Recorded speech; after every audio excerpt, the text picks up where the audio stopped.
7 দিন বলেছে বলে কি 7 দিনের মধ্যেই চলে যেতে হবে?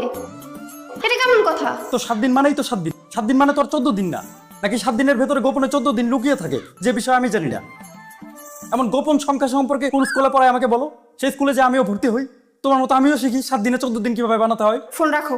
ফোন রাখলে তো তুমিও রাখতে পারতে নাকি? তুমি তো ফোনটা রাখছো না, তার মানে তুমিও আমার কথা শুনতে চাচ্ছ। এটা তোমার ভুল ধারণা, একদমই তোমার কথা শুনতে চাচ্ছি না। তাহলে নিজে ফোনটা কাটছো না কেন? কারণ আমার হাত বন্ধ, আমি কাজ করছি। তোমার মতো আমি বেকার বসে থাকি না। কি বললে? আমি বেকার বসে থাকি? সারাদিন অফিসে কাজ করি, বাসায় এসে তারপর ডিম ভাততে হয়, আবার বলছো আমি সারাদিন বেকার বসে থাকি।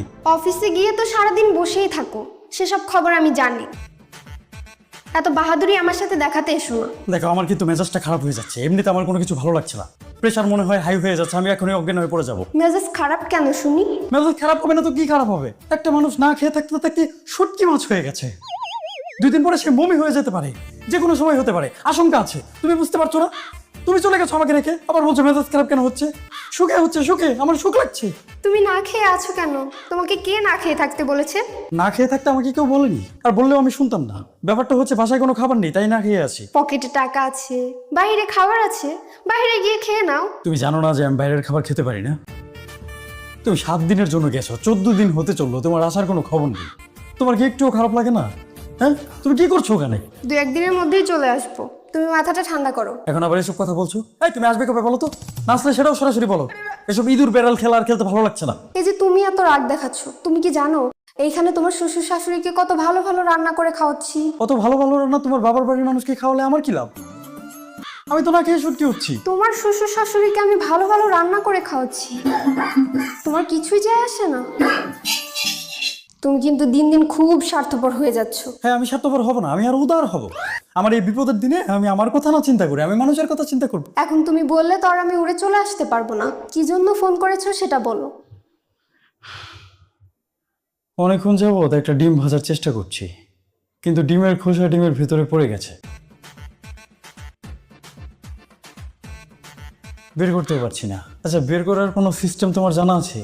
জানা থাকলে বলো তো কিভাবে বের করব। কোনো অঙ্কের সূত্র দিয়ে ওটা বের করা যাবে না। হ্যাঁ, বুঝতে পেরেছি, কিন্তু এটা বের করবো কিভাবে? নিজেরই হাত দিয়ে বের করতে হবে। আমার ভাজা কাটা নাড়ানাড়ি তো অতটা ভালো না, আবার হাত দিয়ে তুলতে গেলে হাতে ছেঁকা লাগবে। কি করবো বলো তো? ঠিক আছে, ওটা ফেলে দাও আর একটা ডিম ভাজো। এই, আমি না অত ভাজাভাজির মধ্যে নেই। তুমি এক কাজ করো, সোজা বাসায় চলে আসো। তুমি এত চিন্তা করছো কেন? আমি আছি তো। আমি তোমাকে ভেজে খাওয়াবো, ঘোড়ার ডিম। না, আমি অত কিছু চাই না, তুমি তাড়াতাড়ি বাসায় চলে এসো। আজব কথাবার্তা বলো। আমি এখন কিভাবে চলে আসব? তুমি জানো আজকে আমি কত ভালো একটা পুডিং বানিয়েছি, সবাই আমার প্রশংসা করেছে। অর্থাৎ তুমি রাখো তো।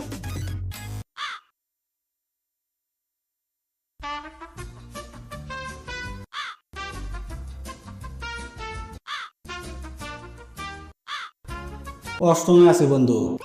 কি? ওয়াশরুমে আছিস তো? আমার কল ধরেছিস কেন? আমি তো কোনো কিছু করছি না, শুধু এমনি এমনি দাঁড়িয়ে আছি। ওয়াশরুমের ভেতরে এমনি এমনি কে দাঁড়িয়ে থাকে? বউ আটকে রাখলে তো দাঁড়িয়ে থাকতেই হবে, তাই না বন্ধু? আচ্ছা, তাহলে তোর বউ তোকে ওয়াশরুমে আটকে রেখেছে। ঘটনা সত্য। যদিও তোর বুদ্ধি ছাগলের চেয়ে খুব একটা বেশি না, তারপরে তুই মানুষ হিসেবে ভালো, এটা স্বীকার করতে হবে। তোর মতো একটা ভালো মানুষকে ওয়াশরুমে আটকে রাখার কারণ? আমি শুধু বলেছিলাম আমার শালা একটা অকর্মা, নিজের ভাইয়ের নামে এই কথা তার সহ্য হয়নি। আর তারপর তোকে ওয়াশরুমে আটকে রাখলো। ঠিক ধরেছো বন্ধু, তোমার বুদ্ধি ভালো। তোকে আর কি বলবো আমি ভাই, তুই নিজেই আছিস বিপদের মধ্যে। আমার মনে হচ্ছিল আমি বেশি বিপদে আছি, এখন দেখতে পাচ্ছি আমার চেয়ে বেশি বিপদে তুই আছিস। ঠিক আছে, রাখি। যদিও সাহায্য করতে পারবো না, তবুও জানতে ইচ্ছে করছে তোমার কি হয়েছে বন্ধু। আচ্ছা, তুই এমন রোবটের মতো কথা বলছিস কেন? যাই হোক, তোর ভাবি 7 দিনের নামে তার বাবার বাড়িতে গেছে।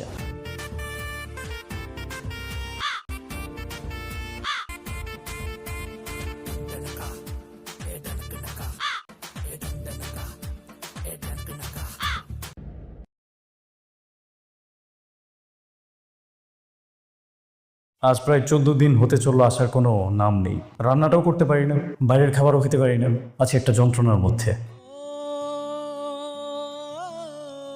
তোকে কল করেছিলাম, ভাবলাম তোর বাসায় গিয়ে খাবো। এখন তো বুঝতে পারছি আমার চেয়ে বেশি যন্ত্রণায় তুই আছিস। তোর বাসায় তোরই খাবার হবে না, আর আমার হবে কোত্থেকে? সকাল থেকে খিদে পেটে ইঁদুর দৌড়াচ্ছে, জানি না কি করব। বন্ধু, তোমার ঘটনা শুনে খুব কষ্ট লাগলো। আমি ভাবছিলাম তোর বাসায় গিয়ে চারটা খাবো, তারপর তুই আর আমি দুজন মিলে কক্সবাজার চলে যাব। তোর ভাবিও বাসায় আসছে না, এ ফাঁকে কটা দিন ঘুরে আসা যাবে। গেলে একটু মনটা ভালো হবে। আমি বলবো আমার অফিসের কাজে ঢাকার বাইরে যাচ্ছে, আর তোমার তো কিছু বলতে হবে না, বাদি তো বাসায় নেই।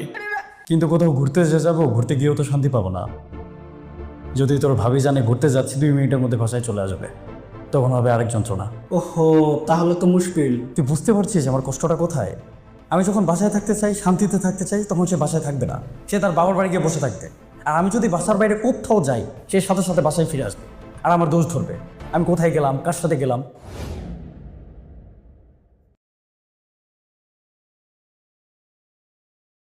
আচ্ছা ফোনটা রাখ, আমি তোকে পরে ফোন করছি। হ্যালো বন্ধু, হ্যালো।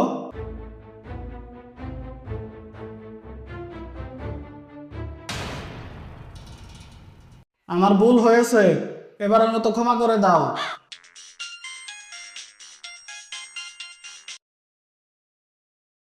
বলো। এত মজা করে কি খাচ্ছ? কেন, তুমি খাবে নাকি? না খাবো না, আমি খেয়েছি। খেয়েছো? কি খেয়েছো? বাতাস বাতাস খাচ্ছি অনেকক্ষণ যাবত। বাহ, বাতাস খেতে কেমন লাগলো? অনেক মজা, ডিমের খোসার চেয়েও বেশি মজা। তাই নাকি? তাহলে তো খেতে হবে একদিন। কবে খাবে শুধু বলো। এক গাড়ি ডিমের খোসা আমার শ্বশুর বাড়িতে আমি পাঠাবো, যত কষ্টই হোক আমি তোমার জন্য এই কাজটুকু করব। তুমি কবে খাবে বলো। তুমি কবে পাঠাতে পারবে বলো? এই তো ঢাকার বাইরে যাচ্ছি, ফিরে এসে পাঠাতে পারবো। কোথায় যাচ্ছ? বললামই তো ঢাকার বাইরে যাচ্ছি। ঢাকার বাইরে কোথায় যাচ্ছ? ওই যে কি যেন বলে জায়গাটার নাম, কক্সবাজার যাচ্ছি। কি? কক্সবাজার যাচ্ছ? নেটওয়ার্কের প্রবলেম নাকি? হ্যালো, শুনতে পাওনি? কক্সবাজার যাচ্ছি। কক্সবাজার যাচ্ছ কি মনে করে? আরে হঠাৎ করে একটা অফিসিয়াল কাজ পড়ে গেল, এত দূরে কে যেতে চাই বলো? আমার তো যাবার কোনো ইচ্ছে নেই, কিন্তু অফিসিয়াল কাজ না যেয়েও পারছি না, যেতেই হবে। এর মধ্যে তুমিও তো বাসায় নেই, থাকলে অবশ্য একসাথে যেতে পারতাম। আমি থাকলেই বা কি হতো? আমাকে কি অফিসিয়াল কাজে নিয়ে যেতে নাকি? সেটাও অবশ্য নিয়ে যেতে পারতাম না, খামাখা তোমাকে আশা দেখিয়ে বা কি লাভ? যেহেতু অফিসিয়াল কাজ, আমাকে তো একাই যেতে হবে, কারণ কাজটা তো আমার একার। বুঝতে পেরেছি। ঠিক আছে, আমি ব্যাগ গোছাবো, তোমার সাথে পরে কথা বলছি। আজকেই যাবে? হ্যাঁ, তোমাকে বললাম কি ইমিডিয়েটলি যেতে হবে। তুমি কিন্তু আমাকে নিয়ে একদম টেনশন করো না, আমি বাইরে থেকে খেয়ে নেব। তুমি যেহেতু আসছোই না, এবার মনে হয় আমার বাইরে খাবার অভ্যাসটা করতে হবে। ঠিক আছে, রাখছি। ও শোনো, হ্যাঁ বলো। বাসায় আমার কিছু কাগজপত্র ফেলে এসেছি, ওগুলো আমার লাগবে। ঠিক আছে, বাসায় এসে নিয়ে যেও। তোমার কাছে বাসার চাবি আছে না? হ্যাঁ ছিল। তাহলে তো হয়েই গেল, তুমি যে কোনো সময় এসে নিয়ে যেও। চাবিটা হারিয়ে ফেলেছি। সে কি, চাবি কখন হারালে? ওই তো কখন যেন হারিয়েছি, আমার খেয়াল নেই। এত ইম্পর্ট্যান্ট একটা বিষয় তোমার খেয়াল নেই মানে কি? চাবি হারিয়ে গেছে বাসার, যে কোনো সময় বাসায় চুরি হতে পারে। আমাকে তো এই বিষয়ে তুমি কিচ্ছু বলনি।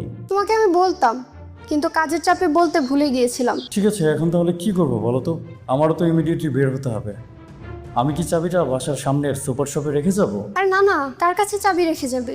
এ যুগে কাউকে বিশ্বাস করা যায় নাকি? তাহলে এখন আমি কি করব বলো? আমার টিম এমার্জেন্সি বের হতে হবে। ঠিক আছে, কি আর করার, তুমি বাসায় থাকো, আমি আসছি।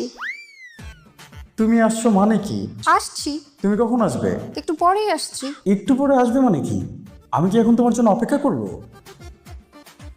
আমার তো যাওয়ার টাইম হয়ে যাবে, সবাই তো আমাকে রেখে চলে যাবে। আচ্ছা ঠিক আছে, আমি তাড়াতাড়ি আসবো। তাড়াতাড়ি আসবে? এত তাড়াতাড়ি কিভাবে আসবে? আর এত তাড়াতাড়ি আসার কি বা দরকার? কি বলছো তুমি? আমি আসবো না? ঠিক আছে, তুমি এসো, আমি তোমার জন্য অপেক্ষা করছি। কে জানে কতক্ষণ অপেক্ষা করতে হবে। আবার এমনও হতে পারে বাসায় আসার পর তুমি অসুস্থ হয়ে পড়লে, আমার সামনে অজ্ঞান হয়ে ফ্লোরে পড়ে গেলে, তখন তোমাকে নিয়ে আবার হসপিটালে দৌড়াদৌড়ি করতে হবে। 3 দিন তোমার জ্ঞান নাও ফিরতে পারে, তখন তো এই অবস্থায় তোমাকে ফেলে আমি কোথাও যেতেও পারবো না। এভাবে হয়তো আমার যাওয়াটাই হবে না। ঠিক আছে, রাখছি। আরে হ্যালো,